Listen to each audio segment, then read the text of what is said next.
मैं तो बहुत पहले कह रहा था कि किसान आंदोलन उठेगा।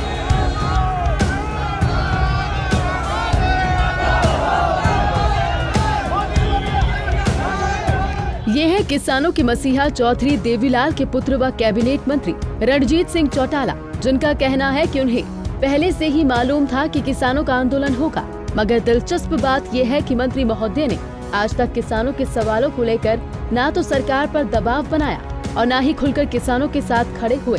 हालांकि मंत्री रणजीत चौटाला का स्टैंड आज भी बदला नहीं है। वो सरकार के साथ अब भी खड़े हैं और किसान आंदोलन पर समाधान को लेकर जो बयान भाजपा नेताओं द्वारा दिए जा रहे हैं, वही रणजीत चौटाला का भी कहना है। आज जो मुझे इनपुट मिल रहा है कि आज शायद मीटिंग हो रही है और किसान एग्री हुआ है, कोई विज्ञान भवन में मीटिंग तय हुई है। मेरे ख्याल में सोल्यूशन होना चाहिए। जैसे किसान के साथ सच्ची बात तो यह है कि हर आदमी ने उसे एक्सप्लॉइट किया है, चाहे मैं हूँ, आप हैं, दूसरा तीसरा, हर आदमी ने किसान को लूटा है, इसमें कोई दो राय नहीं। जितनी उसकी प्रॉपर्टी है, जितनी उसकी मलकियत है, उसको देखे तो उसे कुछ मिल ही नहीं रहा। और ये एक लग रहा था तब से कि कभी आंदोलन तो उठेगा। मैं तो बहुत पहले कह रहा था कि किसान आंदोलन उठेगा। और अब इसमें देखिए, जो ठीक सोच के हैं, ठीक विचार के आदमी हैं, वो लगे हैं और उनकी कुछ बातें जरूरी सी भी हैं, ठीक सी भी है, समाधान निकले। किसान आंदोलन के बीच मीडिया से रूबरू हुए रणजीत सिंह चौटाला पर पत्रकारों ने आज कई सवाल दागे। पत्रकारों ने चौटाला से पूछा कि मुख्यमंत्री खट्टर के बयानों से आप कितने सहमत हैं और सोमवीर सांगवान ने जिस तरह से चेयरमैन का पद ठुकरा दिया है और सरकार से अपना समर्थन वापस ले लिया है, उस पर आप क्या कहेंगे?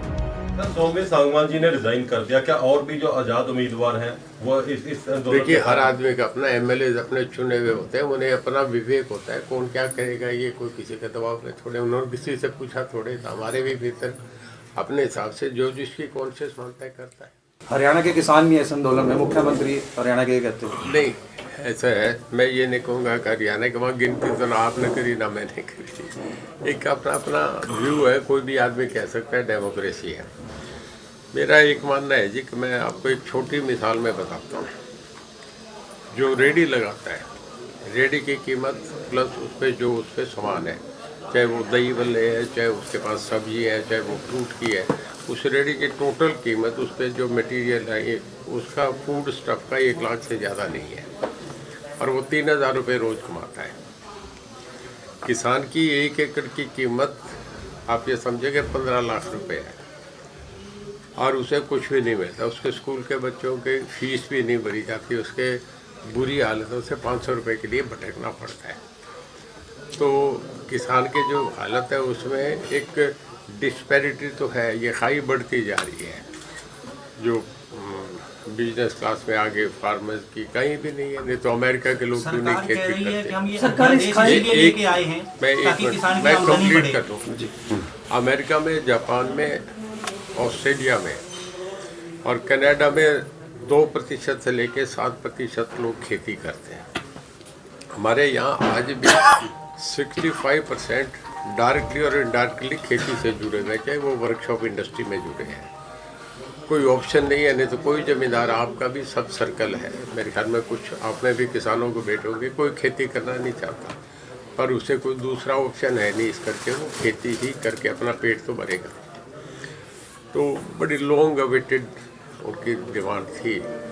देखिए, जब भी कोई चर्चा होता है तो उसमें रास्ता निकलता है। तो कुल मिलाकर किसानों का आंदोलन हरियाणा की राजनीति पर भी बड़ा असर छोड़ रहा है। किसान लगातार सत्ताधारी नेताओं का विरोध कर रहे हैं, जिसमें बीते दिन गृह मंत्री अनिल विज तो आज अंबाला में केंद्रीय मंत्री रतन लाल कटारिया का भी किसानों ने जोरदार विरोध किया है। बता दें कि हरियाणा से बड़ी संख्या में किसान मजदूर व कई अन्य संगठन किसान आंदोलन को समर्थन देकर दिल्ली कूच कर चुके हैं और लगातार कूच जारी है। ऐसे में बड़ा सवाल ये है कि आंदोलन कर रहे किसानों की मांगे सरकार मानेगी या समाधान का कोई और रास्ता निकाला जाएगा। यमुनानगर से सुमित ओबरॉय, पंजाब केसरी टीवी।